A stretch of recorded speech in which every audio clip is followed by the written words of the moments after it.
Well, welcome everybody to this talk. I'm John Degree from Classical Historian, and I'm happy to see interested viewers here to listen to this short talk on communism in the 20th century. 100 million deaths from communism during those 100 years. That number is taken from a variety of sources. One of them I'll share with you at the end of the presentation, so you can look it up as well. One thing that is hard to do is to determine an accurate account of the number of deaths from communism, because these regimes, the main ones who caused murder, did not exactly collapse and were able to hide the actual numbers count.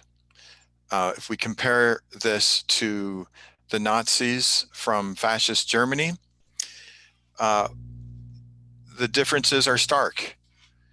In World War II, the Allied forces conquered Nazi Germany. We were able to have video footage of the concentration camps. We captured many of the concentration camp leaders, and there's a lot of documentation about the atrocities committed by the German Nazis in World War II. However, the communist Soviet Union was part of the Allied forces in World War II, and so they were our allies during the war, and they were never conquered militarily. The Soviet Union collapsed 1991, and the new leaders of the Soviet Union, many of them were members of the Communist Party and had partaken in the atrocities of the communists from the Soviet Union. The most famous of these is Vladimir Putin, who has been president or prime minister for the last 20 years, it seems. He was a KGB agent, right? KGB is with the Secret Service. So it's challenging, really, to spread the news about communism, in part because of those facts. I guess the survival success of the communist countries, including communist China, which is still in existence today. And then I think another reason for the difficulty in spreading the word about communism among Westerners is that the communists represent a leftist ideology, a leftist thinking. And so there are many in our media and academia today which agree with many of the ideas of communism. So I'm going to go ahead and just start off with explaining a brief explanation of what is communism and what it promises and why it seems so enticing to people, especially atheist intellectuals. So in 1948, Karl Marx and Frederick Engels, two Germans, wrote the Communist Manifesto. This is a document, it's about 30 to 40 pages long. And one way to look at it, it is a critique on the free market.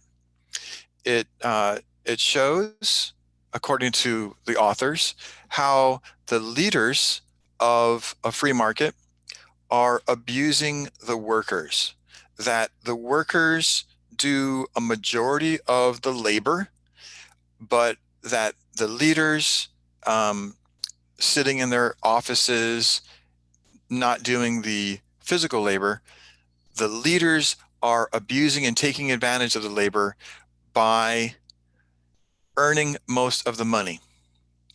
And the Communist Manifesto makes it seem like leading a business, running a factory, or doing business is easy, and that anybody can do it, and that the real work is done by the hard laborers.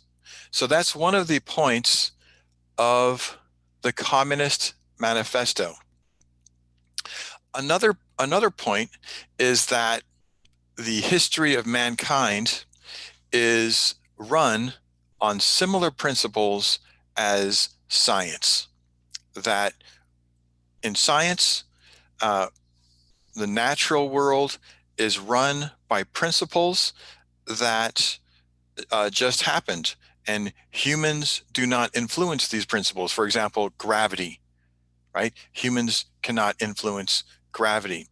And so in the Communist Manifesto, we are all part of this development of history over time where man is moving from different social structure to different social structure as if it were a scientific process. And for example, they they write that during the medieval ages there was the aristocracy that owned the land and made all of the decisions. But then over time, that system collapsed. There was the Industrial Revolution, where the aristocracy no longer was so important, and that the worker moved from the farms to the factories. And they write this as if it's a natural scientific development. And then the next step in this development, one of the next steps, is when workers gain more rights and more power. And then the final step, according to Marx and Engels in this process, is where the workers run the businesses. And everybody in society has complete equity of outcome, equality of outcome. So everybody has the same amount of goods. Everybody is rewarded, and also everyone gets to do exactly what they are meant to do and what they want to do. Everybody has complete freedom of choice in their work, and everybody is rewarded in the same way. There is no more poverty, there's no more poor, and there is a utopia on earth. Now, Marx and Engels also wrote that this natural process, there is a possibility that it could be sped up by forced intervention of government. And so later, we'll talk a little bit about the Soviet Union. Leaders, of course, use this to justify horrible atrocities against humans, because leaders would claim that they are just speeding up the process, this natural development, so that they can have a perfect society. Now, communists, in their implementation of these ideas, use emotions to stir masses into action. So very often, communists argue that the rich are evil and greedy, and they don't care about anybody else, and we must take from the rich because they don't deserve it. They didn't earn their goods, and actually they're cheating everybody else. So there's a great deal of emotions in this, and I write down that these ideas, although Engels and Marx wrote the Communist Manifesto in 1948, these ideas, or I'm sorry, 1848. That is a serious error. I apologize for that. I must go back and fix that. 1848. So these ideas are not necessarily new. These ideas have existed throughout time, where demagogues and people who want to take power use emotions to stir people into action. They use scapegoats to blame others for our ills today. And the communism, I believe, is just a window dressing for raw totalitarianism and power. So, communism in many ways sounds nice as far as everybody getting something. No, there's no poverty, but it looks terrible. Communism speaks about the dissolution of everything but the state. So, what does that mean? It means that we live in order to serve the state. This that means that communism and the ideal says that family is not important. It is not important if you listen to your parents. Parents do not have the right to raise their children. If parents are doing something against the state, the children have the duty to inform government what the parents are doing. If the children are going against the state, the parents have the duty to inform the state what is going on. And in America in the 1800s, there were a number of socialist utopian societies created that attempted to completely do away with the idea of marriage. And they promoted the idea of free sex, that everybody should just sleep with each other, make babies, that's fine. There really should not be a focus on relationships between husband and wife. And all of these socialist utopias in America failed. And so in communism, of course, religion very often is against the law. Why? Because religion poses a threat to the idea that the state is number one. So in the severe communist countries like Soviet Union, communist China during the 50s and 60s and 70s and 80s, all religious people were rounded up, tortured, and murdered. All religious property was taken. And later, I would say in the 80s, in Eastern Europe, where you had soft communism, you could go to church, but your children maybe would not be able to go to college, or you would never be able to have a promotion. And so your opportunities were severely limited. Private property does not exist in communism because private property means that an individual has the right to own something. And in communism, the state owns everything and decides everything. Morality does not exist in a communist country. It does not exist because morality means that there is a right and wrong, and it is determined by somebody else other than humans. Morality means, right, that there is an absolute, that there is a good and bad, and it does not depend upon this perspective of the person. In communism, what is good is the state, and the state can change its mind. If it's good for the state that you are killed, then that is a moral action of the state. So morality is dead in communism.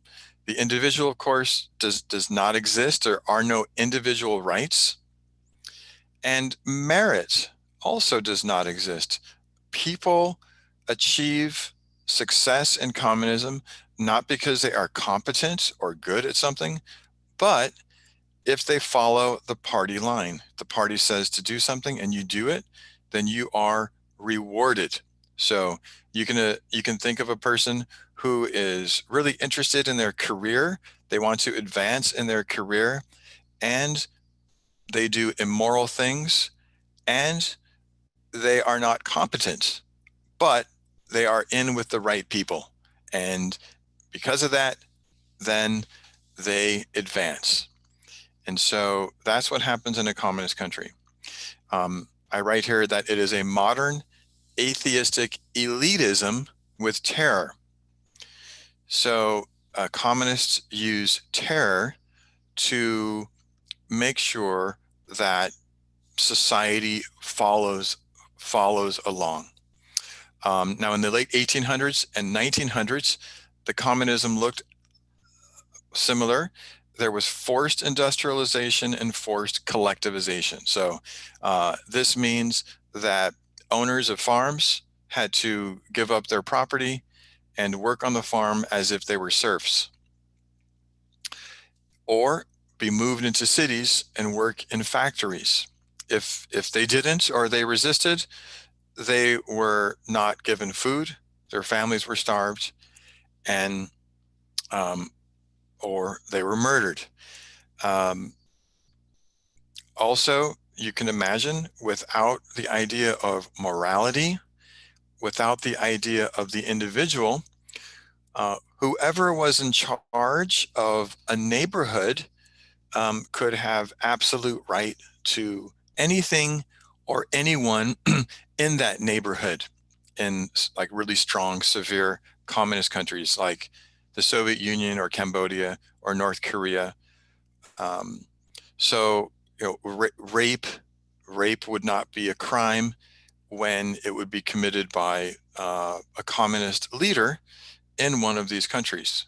Um, so, and not just like once, but as a way of life.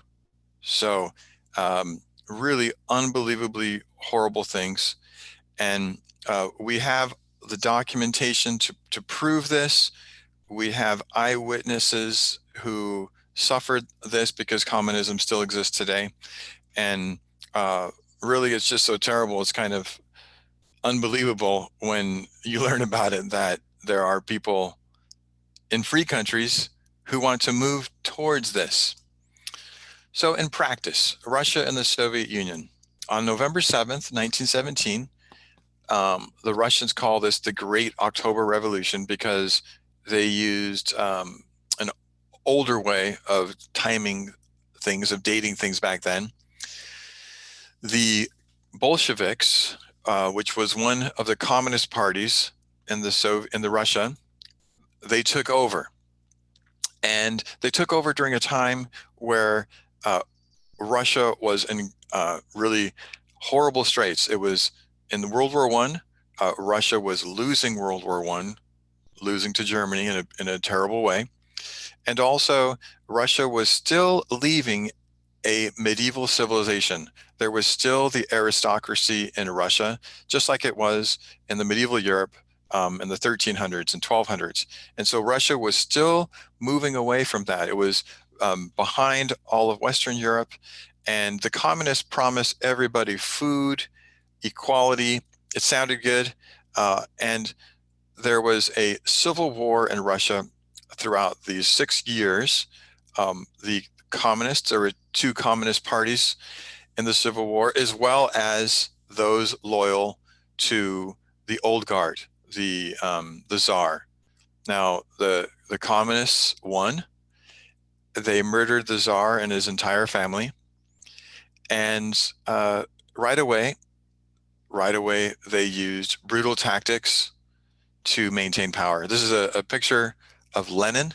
He was the leader of the Communist Party during these years through 1924, and then he died most probably of a stroke, although we're not 100% sure how that happens.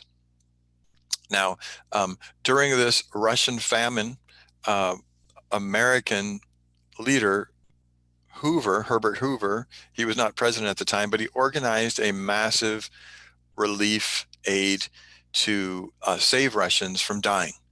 And it was a great humanitarian act to save the Russians. Um, However, the communists hid information that the food and the aid came from the United States of America. And many Russians believed it was the Communist Party saving them. So, in a way, we helped communists flourish in the beginning by saving people.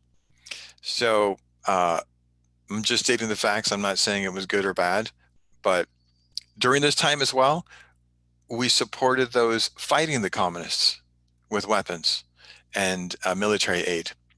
So right after Civil War, right after the First World War, it was really a precarious time throughout the world, and it was an opportunity for radical groups like the communists to take over. Then from 1927 to 1953, we have the Stalin era, and Stalin gained power. He became the leader of the Communist Party. And during these years, he was responsible from 20 to 60 million murders. So in that initial number where I write 100 million were murdered, I think I'm adding just this 20 million. So 100 million is a conservative guess about how many million were murdered during this time. Now, we're not talking about war. We're talking about Stalin and the Communist Party ordering other Russians to be gathered up and to be executed. Now, there are these two quotes that is believed to be said by Stalin. One is, "Death is the solution to all problems. No man, no problem." And the other one is, "One death is a tragedy. 1 million is a statistic." So I don't know. We don't know exactly if he said these or wrote these, but they really fit his way of operating. So collectivization, again, is the idea of taking away property from farmers and forcing them to work in co-ops that are run by communists. And of course, this was forced collectivization. And if you did not collectivize, you could be executed or starved to death. The Gulag is a system, was a system of political concentration camps located in the Arctic Circle throughout the Soviet Union. And people were worked at the Gulag slowly to death. And there's a book I'm going to be recommending at the end of this talk, which has excellent evidence and explains what the Gulag was like. The Great Purge executions. Now, Stalin wanted people to follow him because they were afraid of him. He didn't want people to follow him because they believed in communism or because they loved him. He wanted them to follow him out of fear. And in the Great Purge, he organized the executions of many loyal communists because he saw that they were a danger to his power. Artificial famine. So a great number of farm owners were not allowed to plant in massive areas, and so there was mass famine. After World War II, all of the soldiers who fought in the West, these were the soldiers who saw that Western Europe and Eastern Europe was so many more times advanced than Russia. These soldiers were relocated to the Gulag or they were executed and they were never seen again. So Stalin did this because he did not want people to be upset that the Soviet Union was so far behind everybody else. These soldiers, by the way, many of them behaved unbelievably cruel to those that they conquered during World War II. So what is common among many communist countries is the government organizes these 5-year plans where they make commitments of how much is going to be produced in 5 years, where are they going to be industrially in 5 years, and these 5-year plans turn out to be completely disastrous. If quotas aren't met, people are blamed and they're murdered. So I found just a little video, about 5-minute video on Stalin. I'm not going to play it at the moment, but I'll make this available to you, and then you can watch it as well. So some helpful maps. This is just the western part of the Soviet Union. Of course, Soviet Union stretched all across Asia. These countries here were controlled by communist Soviet Union, and through political manipulation at first, and then military occupation. These countries were not allowed to become more capitalistic. And it was, even though the Soviet Union controlled them, if you were a Russian, you were not allowed to marry or even date someone from this area. So if you were a soldier, a Russian soldier, and you were occupying Czechoslovakia, and it was found out that you had a date with a Czech girl, you could be sent to the gulag where you would be worked until death. And unbelievable, but this is what happened. This is the way it was. This is what Winston Churchill said was the Iron Curtain. An Iron Curtain hung in Europe on one side, people lived in slavery, on the other side, freedom. Now, these are countries today, but during the Soviet Union, they were part of the communist Soviet Union. There were 17 republics in the Soviet Union, and once the Communist Party fell in the Soviet Union, these 17 republics all scattered.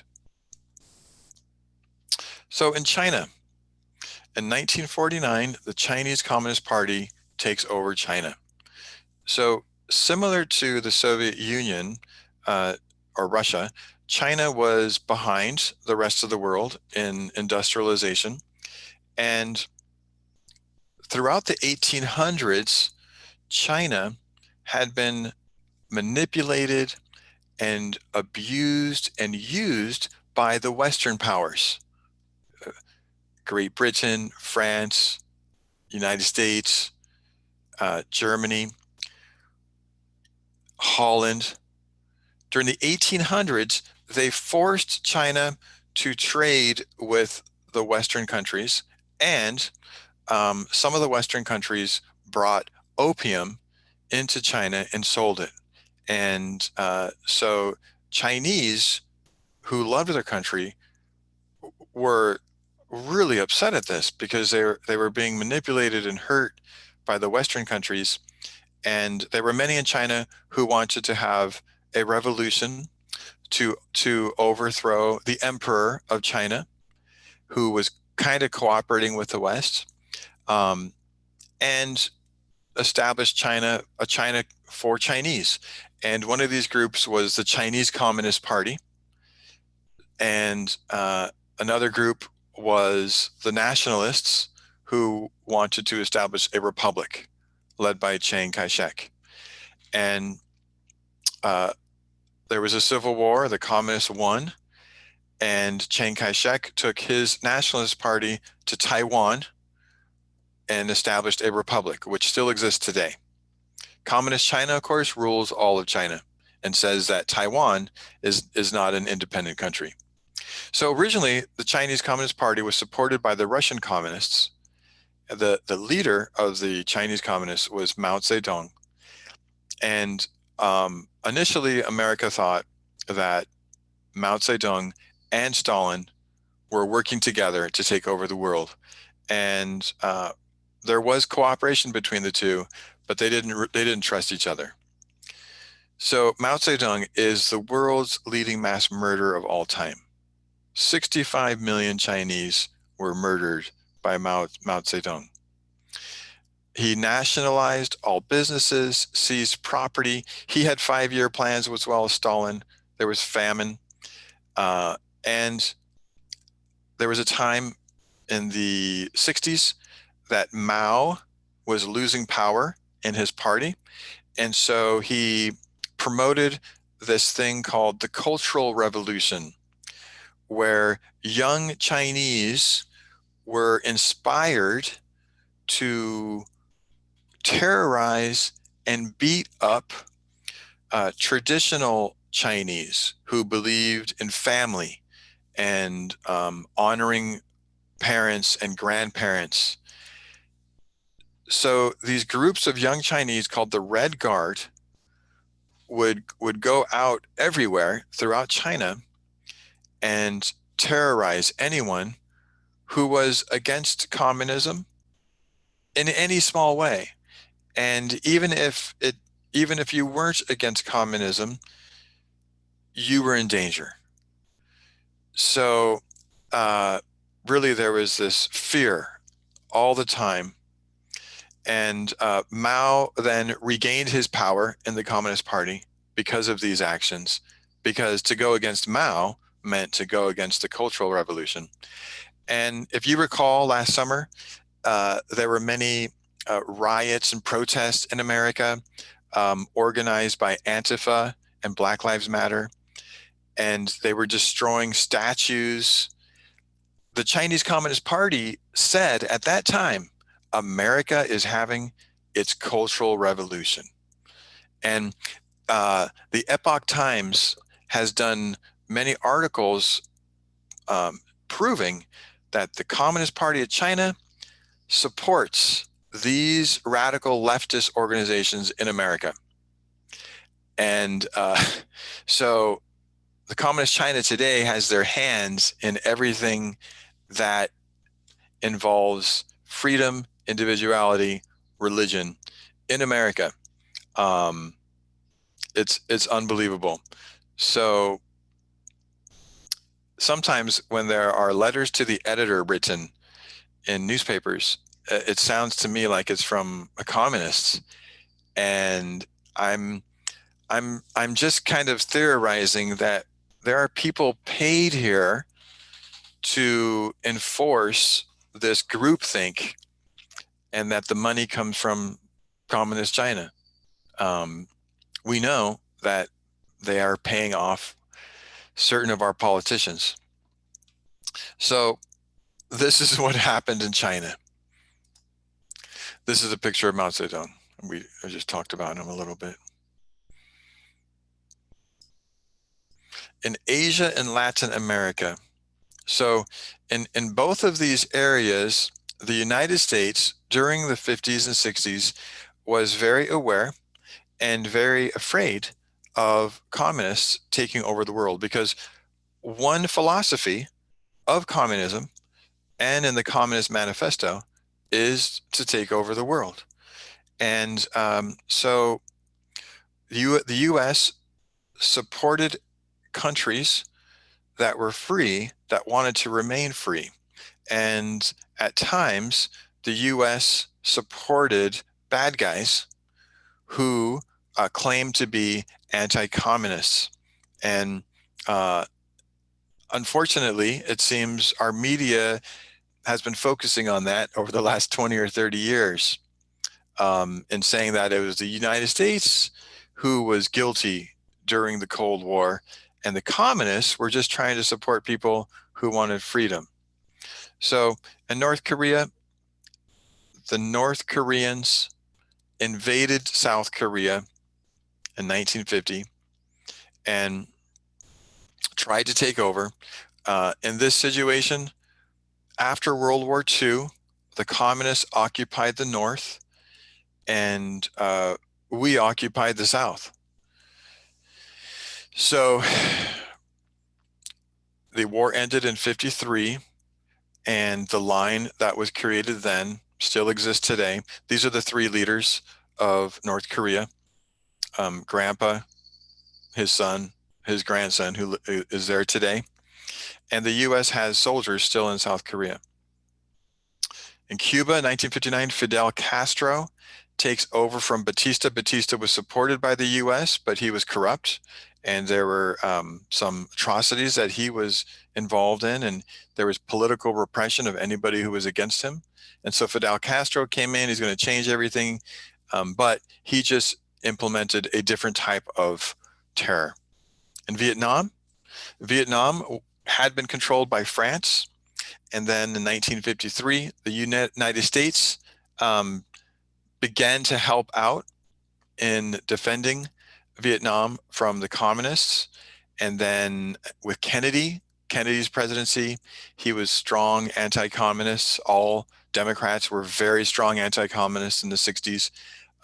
He and Lyndon B. Johnson really upped the number of forces in Vietnam. However, even though Johnson put 500,000 American soldiers there, we were not allowed to attack North Vietnam. We were only allowed to defend South Vietnam.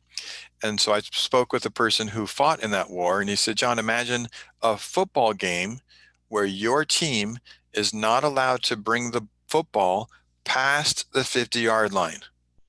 You can only play football when the other team brings the ball on your side of the 50-yard line.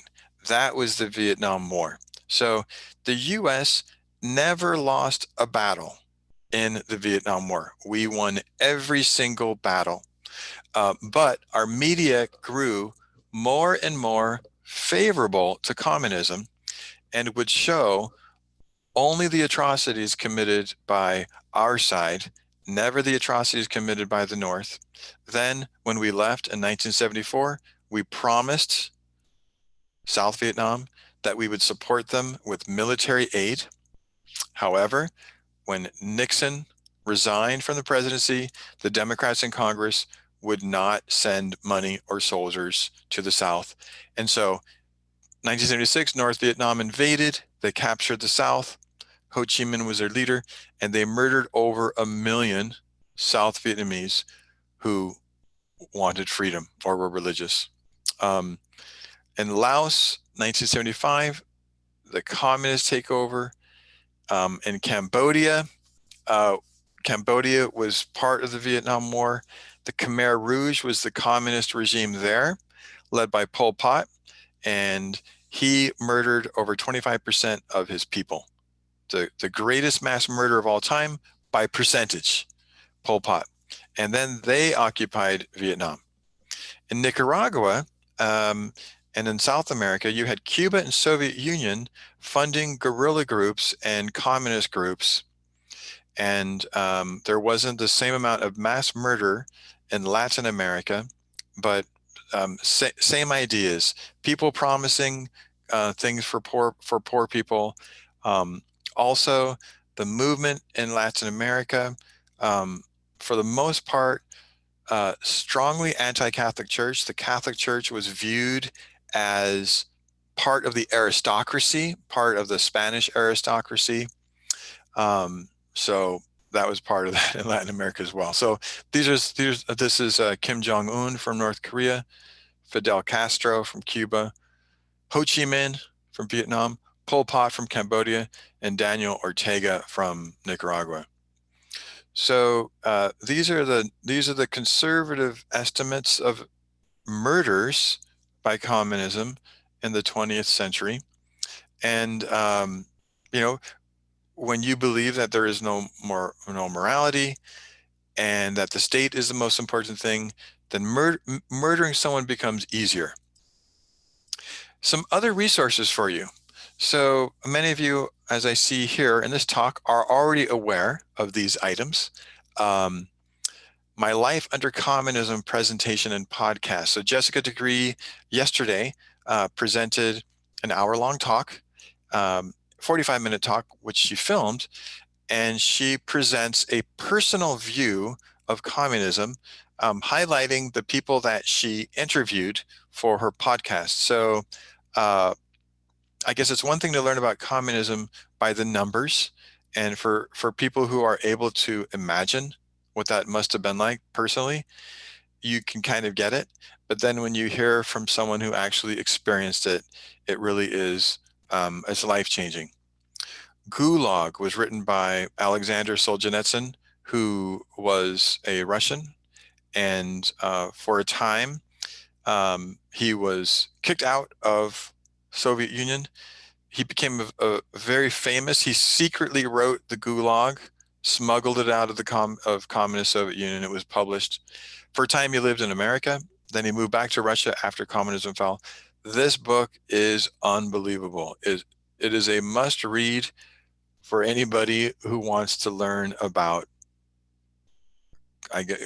communism and how they could murder so many people. And he survived his time in the Gulag. And Black Book of Communism, I have not read this, but I've gotten information about it from the internet. It provides many statistics and numbers. And then, of course, these novels, which you're probably aware of, 1984 and Animal Farm really explains communism perfectly. George Orwell lived in the 1940s, and he saw what was happening, and he wrote about it to warn others. And also, they're just very enjoyable books to read. They're really, really captivating. And then this book, Darkness at Noon, it um, puts you into the mind of someone who went through a political trial. So, in these communist countries, there were always these purges of communists. So I told you before that Stalin wanted people to follow him because they were afraid of him, not because they loved him. And Darkness at Noon makes you understand how somebody would confess to crimes that they did not commit in order to serve the state. So I guess you can imagine if you love your family or you love your God, you would never go against them. You would never betray them. You would even die for them. So the communists, they love this idea of the state so much that lying for their state and dying for their state inside of their mind, they view as like a sacrifice. So this is a really good book to read. Okay, I'm going to go to a couple of the comments in chat. Thank you for for writing those, and we can have just a short discussion here. Let's see.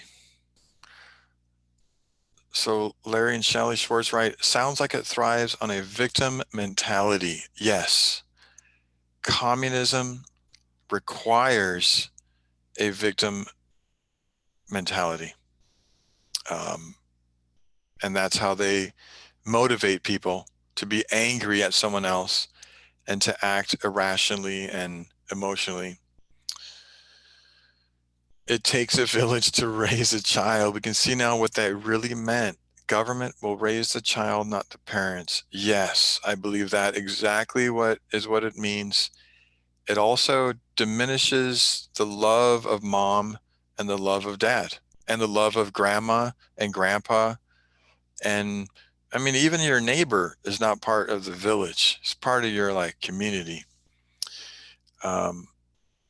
I heard that Bill Gates has bought up much of America's farmland.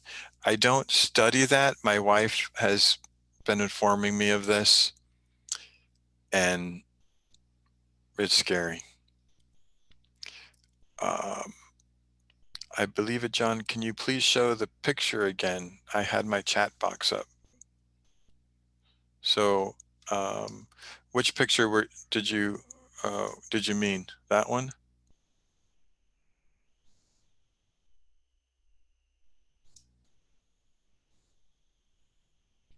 Maybe, oops. Mao Zedong. Oh, Mao Zedong. Yes. Okay. Let me.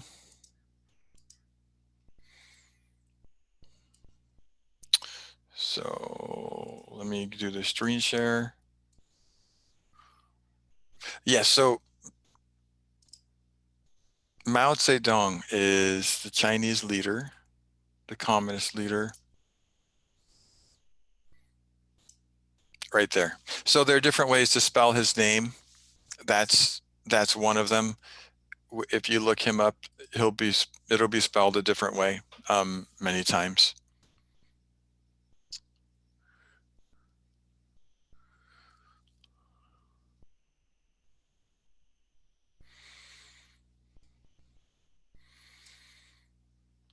Okay, so on Tuesday, I will be posting, latest on Tuesday, I'll post all of the talks, all of the videos up on our website. and I'll send a newsletter to everyone, informing you. Okay, Communist China. It seems they opened up the last few decades, but are closing up again. Yeah, so that's a great question. And Richard Nixon, when he was president, went to China and he engaged China and uh, really welcomed them into the world uh, business. And Chinese then, starting in the early 70s, began to manufacture things and sell to the West. And so from that time to now, China has been very active in business, right? Many of our products are made in China.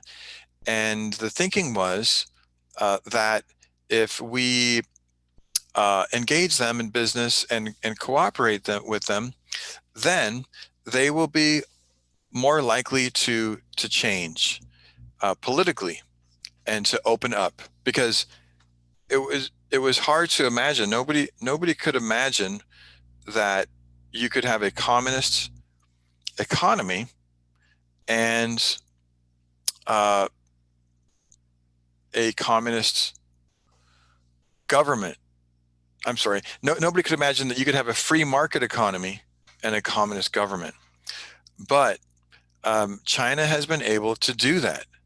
They still maintain a an iron grip on the people. One example is there are 1 million Uyghurs. I can't pronounce it so well, but 1 million Uyghurs that they have in re-education camps. Another example is the religious belief of Falun Gong.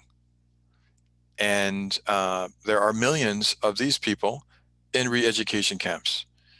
And in these education camps, they are tortured in the most brutal of ways. So, uh, what's interesting is that there are many Chinese living and studying in Southern California, where I live. And I spoke to one of them about this situation, and he said that um, he said he's a young guy in his 20s. He was working at a cell phone store, helping me with a cell phone.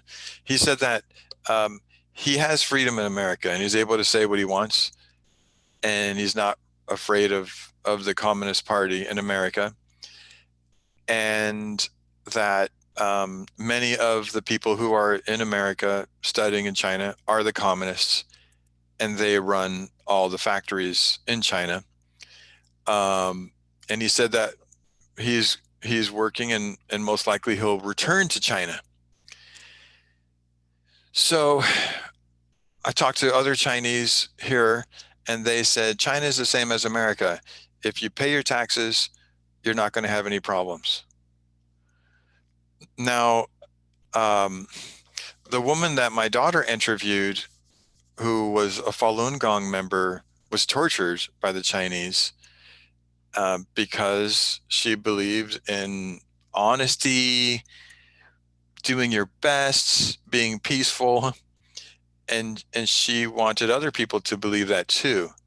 So uh, recently, there was a famous person in our country, John Cena. He's an actor and he's part of the World Wrestling Organization, I think. So recently, he said in an interview, he called Taiwan a country. And after that, he went on air and he apologized to China for calling Taiwan a country. Um, of course, you know the history with the NBA, and there was a executive of the Dallas Mavericks who twittered something, "Stand with Hong Kong," because Hong Kong is now being forced by communist China to give up all of their freedoms. And there were massive protests before the coronavirus. And so this executive from NBA wrote "Stand with Hong Kong," and because of that, He was ostracized in the NBA. The NBA most famous athletes spoke against him strongly. Steph Curry and LeBron James spoke against him strongly. And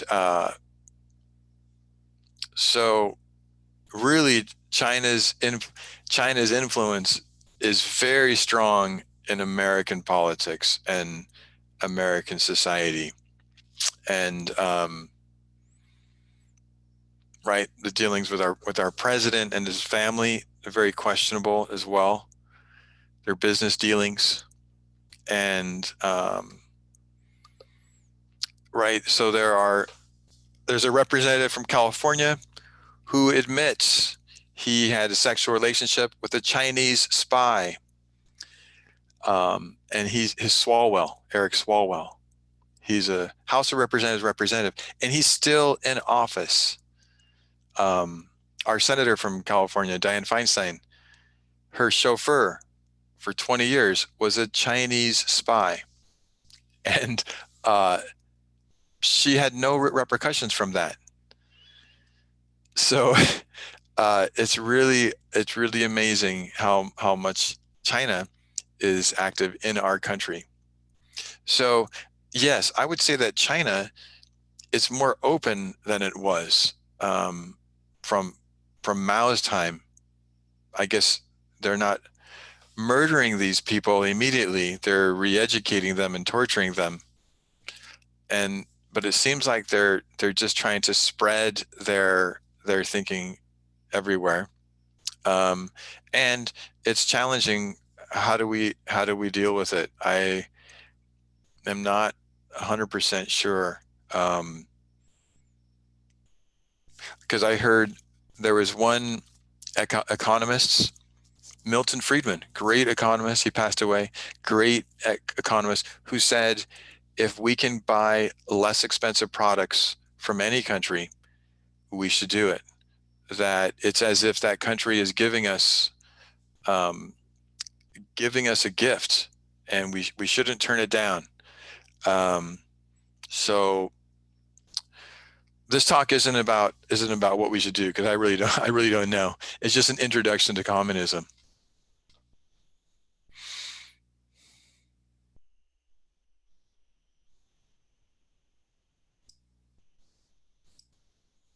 Well, I want to yes, Aaliyah, go ahead. I just wanted to say something about going back to Karl Marx, um, because we see what's going on in the country, and especially with Black Lives Matter, the organization being self-proclaimed Marxists. They train Marxists. They've said it, and and we can and we can kind of see uh, how this is kind of they've been executing their plan that they've been trained in. All we kind of it kind of bubbled and exploded last year, but they've been an organization before 2020, and so we are just not paying attention. They kind of just definitely slipped under my radar, and COVID kind of exposed so much for me last year, where I've never even heard of the term communism. I wasn't taught that in school. This is my first time, and so I'm finding it very fascinating to learn about all of this. And people are still kind of ignoring the fact that these women are saying that they're Marxists because they're taking advantage of, serious problems that are going on in the country and exploiting them. So the tearing down of families, and it's like happening right before our eyes. And we just I know this is not one of those talks where we're trying to figure out a solution, because I don't even know if we can, but we just have to keep talking about it and keep spreading the word, in my opinion. And that's why I'm enjoying this talk. So thank you very much, John, for doing this, and your daughter for doing the work. And I'll continue to share your daughter's podcast as much as I can, because it is an important conversation, and it's an important lesson to learn about what communism really is. Thank you so much. I really appreciate that encouragement that you're sharing with me. And just one moment.